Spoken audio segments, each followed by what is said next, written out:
सभी भक्तजनों को मेरा श्री शिवाय नमस्तुभ्यम। आप सभी भक्तजनों की मन की कामना इस सावन महीने में पूर्ण हो, यही मैं प्रार्थना करती हूँ।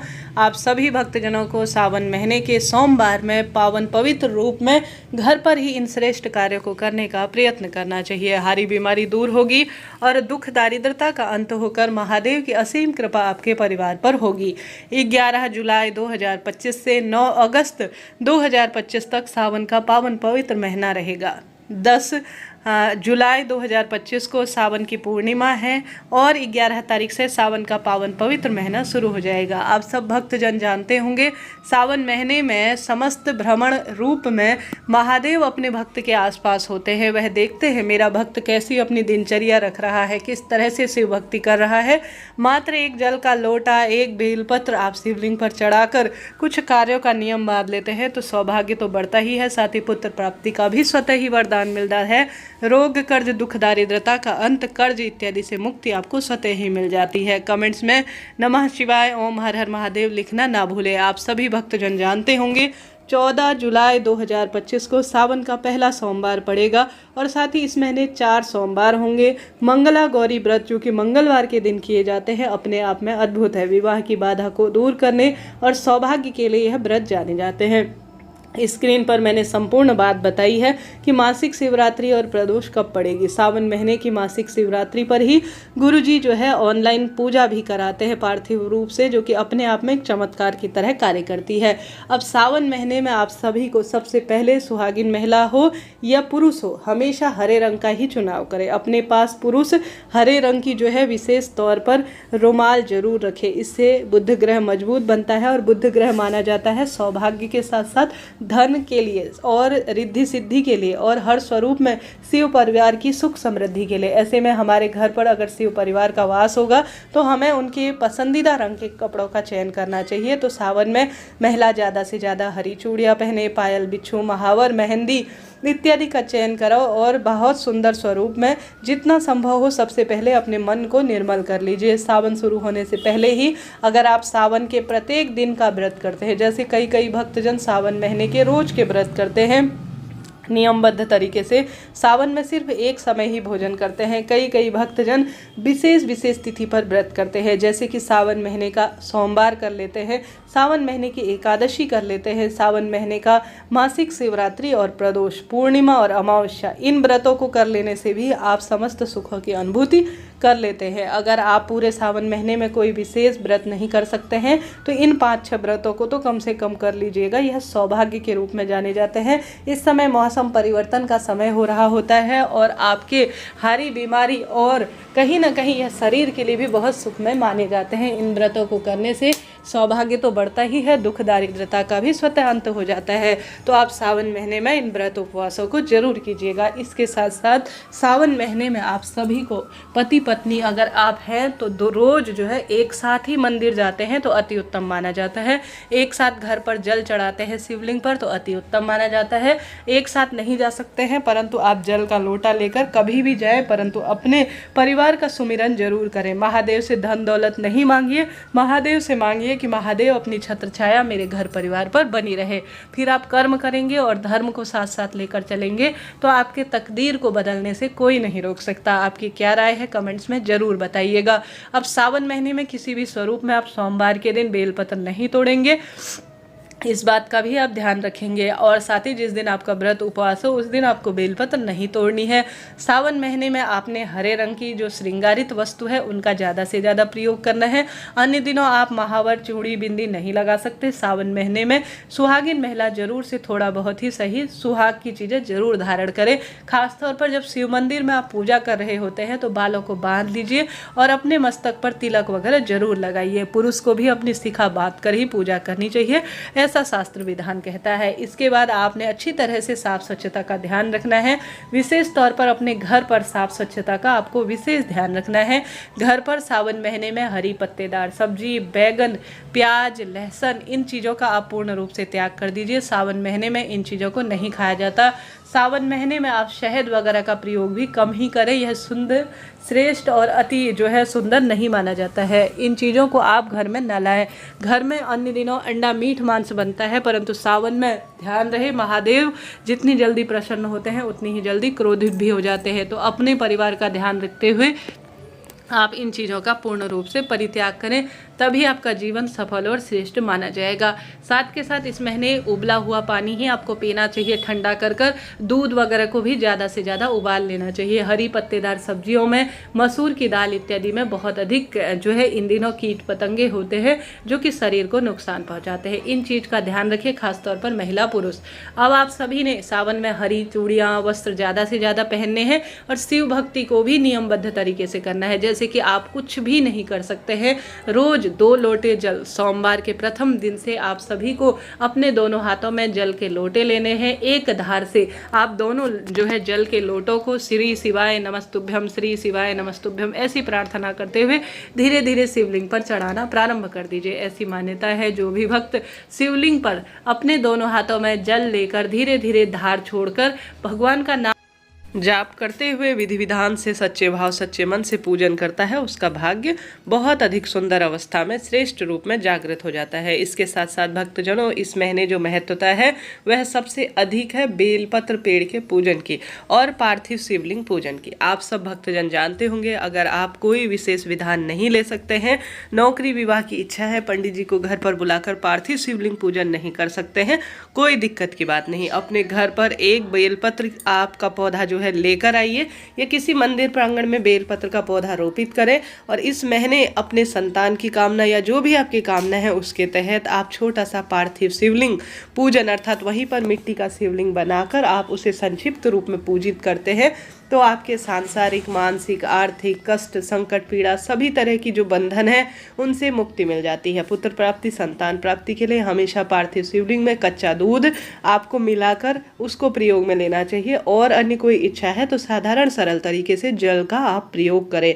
ऐसी धारणा है, ऐसा शास्त्रों में वर्णित है, ऐसा प्रमाण मिलता है कि इस महीने अगर आप मिट्टी के शिवलिंग बनाकर पूजित करते हैं तो यह आपको अश्वमेध यज्ञ के समान फल देता है। तो रोज नियम बांध लीजिए कि अपने घर पर आप गमले में ही मिट्टी का छोटा सा पार्थिव शिवलिंग बनाएं और उसका रोज पूजन करें। यह शास्त्र प्रमाणिक जानकारी है कि इससे आपके सब तरह के कार्य बन जाते हैं। मेरे दूसरे चैनल पर मैंने प्रसारित किया है कि कैसे रोज आप गमले में मिट्टी के शिवलिंग बना सकते हैं। आपके लिए वह वीडियो देखना चाहते हैं तो कमेंट्स कीजिए, मैं आपको दोबारा से जो है वह वीडियो प्रोवाइड करा दूंगी, आपके लिए जानकारीप्रद रहेगा। तो इस सावन महीने में यह कार्य जरूर कीजिएगा। शिव पूजा आपने कर ली, पार्थिव शिवलिंग पूजित कर लिया, हरे रंग के वस्त्रों का श्रृंगार कर लिया। इसके साथ ही आप सभी को सावन महीने में ज़्यादा से ज़्यादा हरी चूड़ियों का दान करना है। किसी सुहागिन महिला को हरी चूड़ियाँ दान करें। माँ गौरा के मंदिर में जिस दिन मंगलवार हो, जिस दिन मंगला गौरी व्रत हो, उस दिन आप सभी को विशेष तौर पर सोमवार के दिन भी कर सकते हैं। अगर आप जो है अपना मनोकामना बोलकर, कष्ट संकट पीड़ा बोलकर आवश्यक रूप से अगर आप जो है सुहागिन महिलाओं को या गौरी मैया को, जिसको भी आप देना चाहते हैं, सभी देवी रूप में हैं, तो आप सुहाग की सामग्री, हरी चूड़ी, मेहंदी, महावर वगैरह भी जरूर दान कीजिए। दान करने से हमेशा ही हमारा सौभाग्य बढ़ता है, ऐसा शास्त्र प्रमाण कहता है। तो इन नियमों का ध्यान जरूर रखिएगा। तो आप सभी ने विधि विधान से पूजन कर लिया, दान पुण्य कर लिया, नियम बांध लिया। इसके साथ साथ आप सभी को सावन महीने में दीपदान का भी नियम लेना है। देखिए, सावन का महीना जिस भी स्वरूप में लिया जाए नियम अति उत्तम होता है। शिव मंदिर के रोज मुझे दर्शन करने हैं, शिव मंदिर के चौखट पर अर्थात दरवाजे पर मुझे दीपदान करना है, अपने घर के दरवाजे पर दीपदान करना है और बेलपत्र पेड़, इन 3 स्थानों पर जिसने दीपदान कर लिया, समझ लीजिए उसने सब कुछ सावन महीने में प्राप्त कर लिया। मेरे भोले बाबा को किसी विशेष आडंबर की आवश्यकता नहीं, मात्र एक जल का लोटा, एक दीपक और एक बेलपत्र उन्हें प्राप्त करने के लिए पर्याप्त है। तो आप कोई विशेष नियम नहीं ले सकते हैं, तो सुंदर भाव सच्चे मन से इन 3 नियमों को तो जरूर ले लीजिए। एक सोमवार के दिन, मासिक शिवरात्रि, इन विशेष तिथियों में तो आप रोज नहीं कर पा रहे हैं, तो सावन महीने की जो यह शिव तिथि होती है यह सबसे विशेष और खास होती है। तो इन तिथि में आप जरूर करें। निर्धन कोई भिक्षुक आपके द्वार पर मांगने आता है किसी न किसी स्वरूप में, क्या पता महादेव आपकी परीक्षा ले रहे हैं, अपनी इच्छा शक्ति सामर्थ्य अनुसार दान जरूर कीजिएगा। इस महीने आप जितना दान करेंगे उतना सफल जो है फलों की आपको प्राप्ति होगी।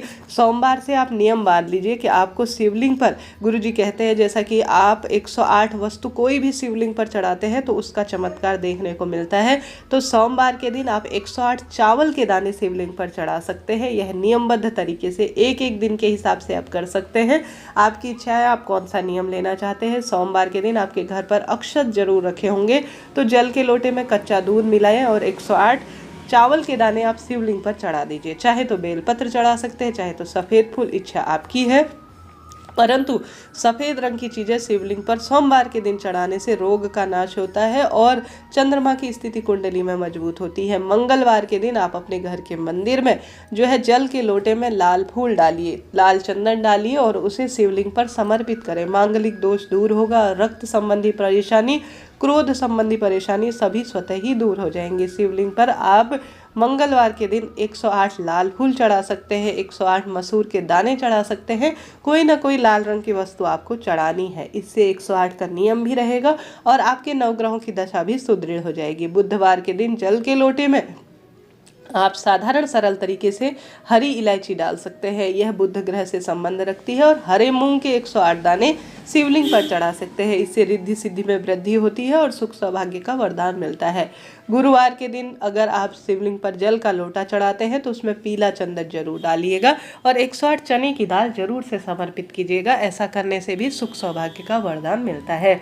इसके बाद शुक्रवार को आप सभी को शिवलिंग पर आप चाहें तो लाल फूल चढ़ा सकते हैं, जौ चढ़ा सकते हैं, जो कि विशेष तौर पर माँ लक्ष्मी के प्रतीक माने जाते हैं। राहु के भी प्रतीक जौ माने जाते हैं। ऐसी स्थिति में आप चाहें तो शुक्रवार के दिन चावल चढ़ा सकते हैं, कमलगट्टा मिश्रित जल चढ़ा सकते हैं, लाल चंदन युक्त जल चढ़ा सकते हैं, इच्छा आपकी है। शनिवार के दिन अगर आप शिवलिंग पर लौंग चढ़ाते हैं 108 काली मिर्च चढ़ाते हैं, 108 की संख्या में आप काले तिल चढ़ा सकते हैं या इन्हें जल के लोटे में मिश्रित कर नीला फूल चढ़ाते हैं तो यह शनि राहु पितृदोष की परेशानी को दूर करने वाला होता है। साथ के साथ भक्तजनों, आप अगर रविवार के दिन गेहूं के दाने अगर जल के लोटे में गुड़ मिश्रित कर लेते हैं या आप सभी जल के लोटे में विशेष तौर पर लाल चंदन मिश्रित कर लेते हैं और 108 दाने शिवलिंग पर गेहूं के चढ़ा देते हैं तो यह सुख सौभाग्य का प्रतीक माना जाता है। तो आप 108 वस्तु शिवलिंग पर कोई भी वस्तु चढ़ाने का आप नियम बांध लीजिए, इच्छा आपकी है। आप पत्तों से शिव श्रृंगार कर सकते हैं, आप गुलाब के फूल की पंखुड़ी चढ़ा सकते हैं, आप चावल चढ़ा सकते हैं। महादेव को सब स्वीकार्य है। तेल जो है सरसों का शिवलिंग पर चढ़ाया जाता है, पंचामृत दूध दही घी शक्कर शहद शिवलिंग पर चढ़ाया जाता है। तो इनकी महिमा अद्भुत कही गई है। इनका प्रयोग हमारे परिवार को सुख देता है। ध्यान रहे, सावन में किसी भी स्वरूप में शिवलिंग पर मेहंदी नहीं चढ़ाई जाती है, शिवलिंग पर हल्दी नहीं चढ़ाई जाती है। इन नियमों का आपको ध्यान रखना चाहिए। हमेशा शिव पूजा करते हैं तो पूर्व या उत्तर दिशा की ओर ही अपना मुख करें। आप सभी सुसज्जित श्रेष्ठ अवस्था में आसन का चुनाव कर पूजा करें। सावन महीने में विशेष तिथि पर जैसे कि आप मार्चिस का दान कर आते हैं तो मंगल ग्रह की कुंडली में स्थिति मजबूत बनती है। किसी मंदिर में तांबे का लोटा या आसन चुपचाप छोड़कर आ जाते हैं तो यह सुख सौभाग्य में वृद्धि करने वाले कार्यों में एक माना जाता है। यह सभी चीज़ें अगर किसी अन्य भक्ति के जो है भक्तजन शिव पूजा में काम लेते हैं तो यह इतना चमत्कार करता है कि आपके रोग दोष विवाह पुत्र प्राप्ति की इच्छा जो चल रही है उन सभी को पूर्ण करने वाले कार्य में माना जाता है। संभव हो तो इस महीने आप पार्थिव शिवलिंग पूजा पंडित जी को घर पर बुलाकर कर सकते हैं मंत्रोच्चार से। इससे पूरा वातावरण शुद्ध होता है और श्रेष्ठता की अनुभूति होती है। अभी चातुर्मास चल रहा है, इस महीने खान पान का ध्यान रखें, साफ सफाई का ध्यान रखें। शिव पूजा मंत्र जाप भक्ति वेद शास्त्रों का गहन पठन एक स्थान पर रहकर जितना संभव हो पाठ करना चाहिए। जब तक अति आवश्यक ना हो ट्रैवल करने से बचें। अभी सही समय नहीं है एक स्थान से दूसरे स्थान पर जाने का, ऐसा शास्त्र प्रमाण कहता है। हम सभी इन चीज़ों को भूल रहे हैं, तभी आजकल इतनी दुर्घटना वगैरह हो रही है। आप अपना और अपने परिवार का ध्यान रखें, एक स्थान पर बैठकर शिव पूजा करें, शिव महापुराण का जो है श्रवण करें और विशेष नियम और तथ्यों का ध्यान रखते हुए मंत्र जाप इत्यादि को प्राथमिकता दें। इसका प्रभाव हमारे साल भर साथ साथ चलता है। घर पर बेलपत्र का पौधा, दान पुण्य हरि वस्तु का ज़्यादा से ज़्यादा करें, दीप दान करें, नमः शिवाय ओम या श्री शिवाय नमस्तुभ्यम जैसे महामंत्रों का ज़्यादा से ज़्यादा जाप और उच्चारण करें। ऐसा करने से मन तन शुद्ध होता है, आध्यात्मिक मार्ग प्रशस्त होता है और जीवन में हर कार्य स्वतः ही सिद्ध होने लगता है। तो आप सभी को इस महीने इन कार्यों के नियम को बांधना है। ज़्यादा से ज़्यादा अपनी और अपने मन तन की स्वच्छता के साथ साथ भगवान की भक्ति की ओर अग्रसर रहना है। कुल मिलाकर कोई ना कोई श्रेष्ठ कार्य करें, महादेव आपकी सुनेंगे, किसी न किसी स्वरूप में सुनेंगे। पूरे सावन महीने के व्रत नहीं कर सकते हैं तो मात्र महीने के इन 5 व्रतों का आप नियम ले लीजिए। एक तो सोमवार या 16 सोमवार, एक मंगला गौरी, एक प्रदोष व्रत, एक मासिक शिवरात्रि और एक जो है पूर्णमासी अमावस्या। यह सावन के ऐसे दिन हैं जिन पर चमत्कार होता है। मासिक शिवरात्रि इसमें चमत्कार करती है और प्रदोष का व्रत भाग्य बदलने के लिए होता है। जरा सा भी वीडियो ज्ञानवर्धक उचित उपयोगी रहते हैं तो कमेंट्स में हर हर महादेव लिखें। मेरी हेल्प करना चाहते हैं तो मैंने QR कोड दिया हुआ है, पंडित जी से बात करने के लिए भी आप नंबर जानते होंगे। राधे राधे।